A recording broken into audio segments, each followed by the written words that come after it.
Good morning, Facebook. This is Tennessee Smokey in the Philippines.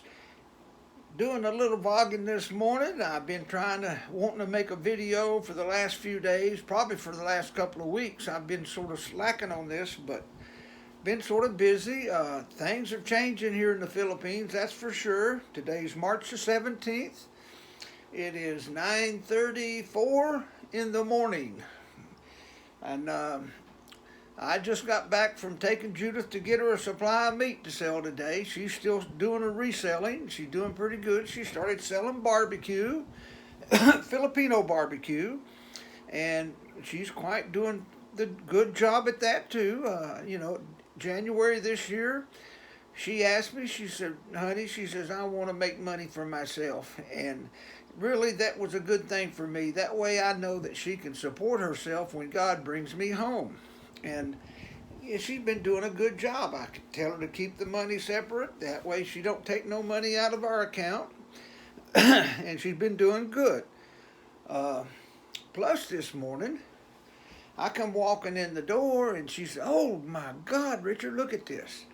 These people that try to get me to invest several $1,000s into this corporation a month ago, and they were paying like 20% interest, 5% a month, or 5% a week. And they showed you where it was coming into their account. Whether it was a real account or not, I don't know. But it smelled really fishy. Too good to be true. And, we looked at their Facebook, and, their Facebook was brand new, no history.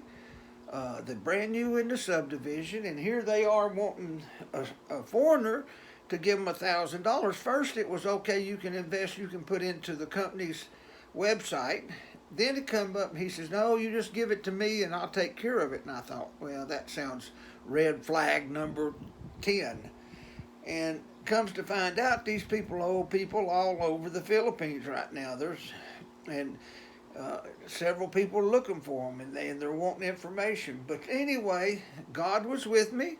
I didn't invest any money. I still got my money. But things have changed here for domestic travel. Things were getting to the point where you could go any place without a swab test.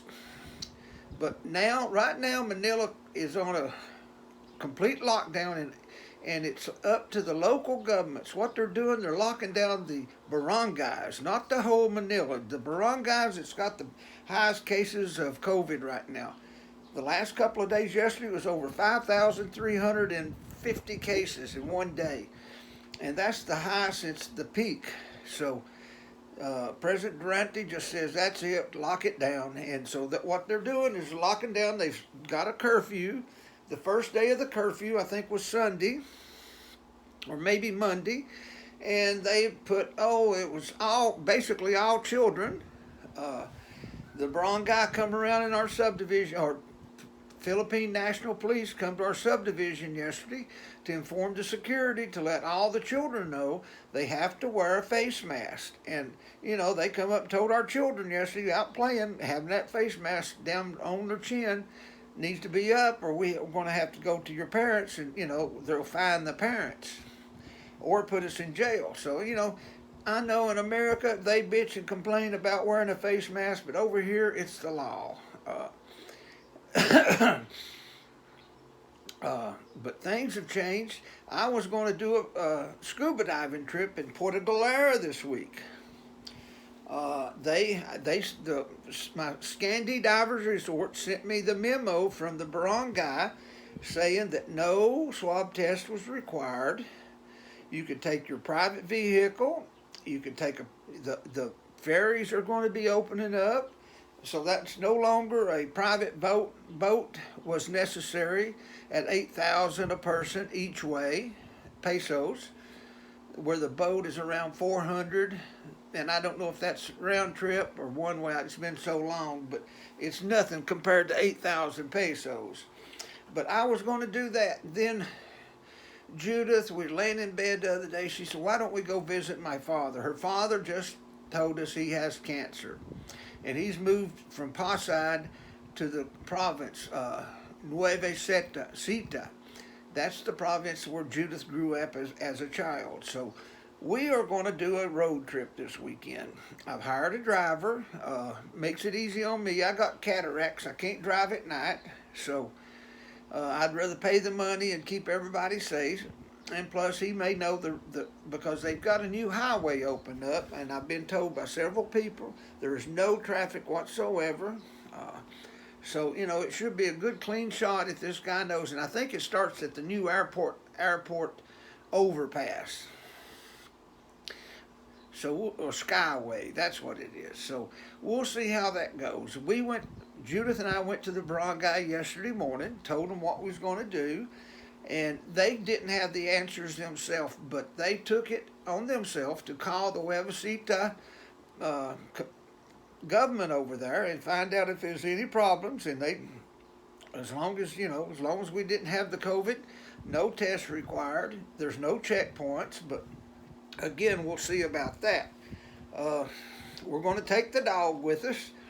Judith's worried about the dog, and I'm not going to pay somebody to take the dog here because I don't trust nobody. The last dog we had, it got out, and they had it for barbecue. That's what we were told. So just going to take the dog, and if we have to stay in a hotel or something, I'll just pay extra, whatever they need. And basically, I think we probably will stay in a hotel with a swimming pool because her father told us to bring our fans, that he only has one, and that it's hot. So I'm a Eagle Boy Scout, so I'll take one of my sleeping bags, which is makes for a mattress. We'll take a couple of tents. Take my flashlight, and if things happen, we have to camp out one night, we can do that. We did it before. But if it's too hot, I'll just rent a motel room.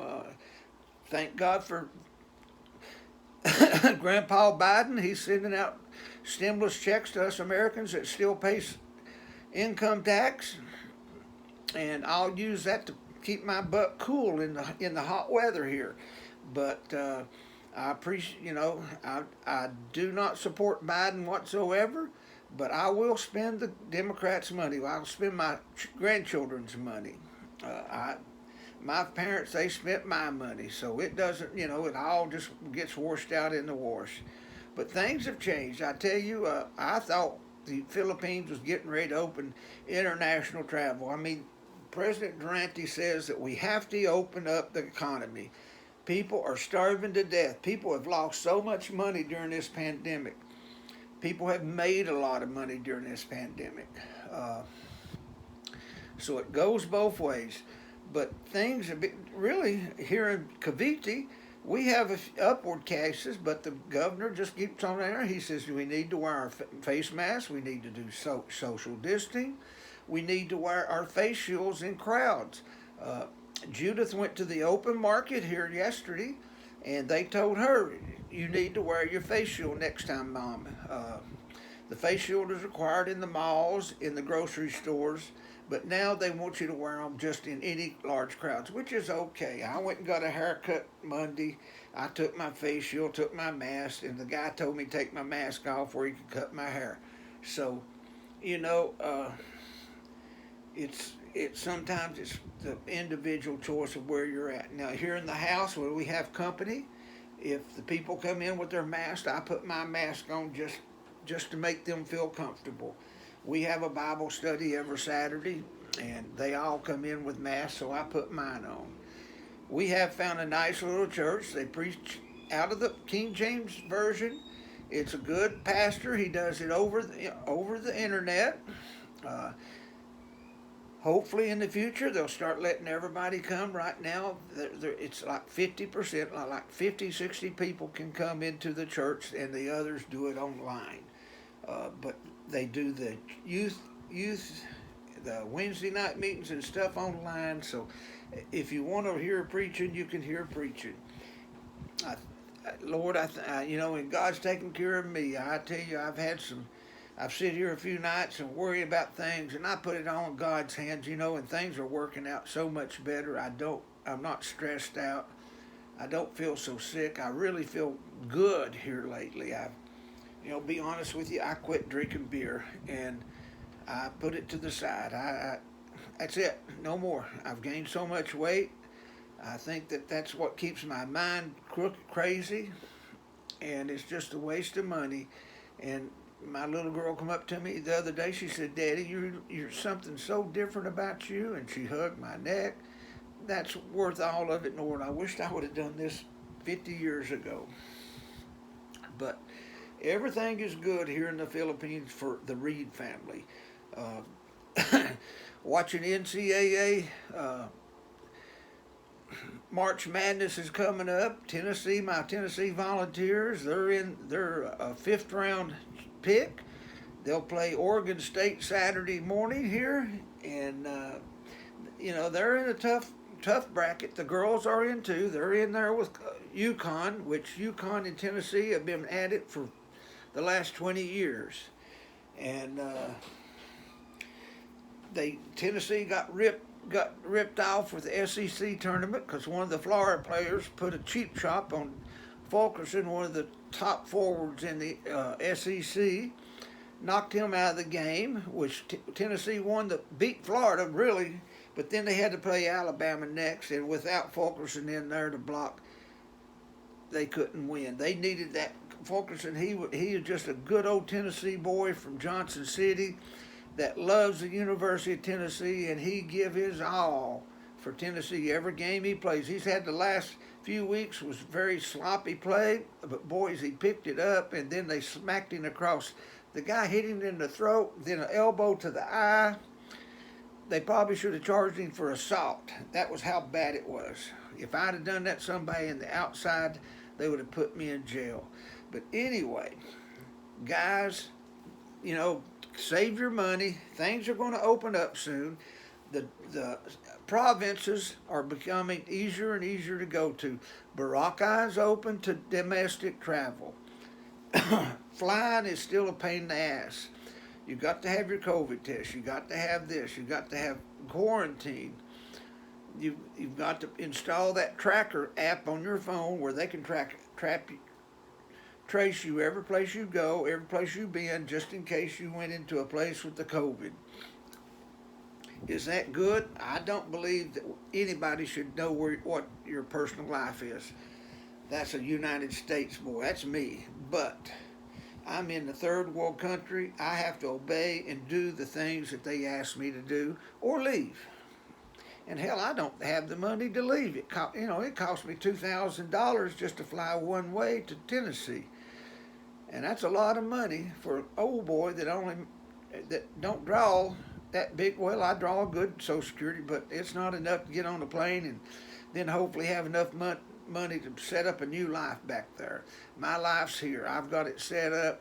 I don't want to leave. I love my family. I love my little church.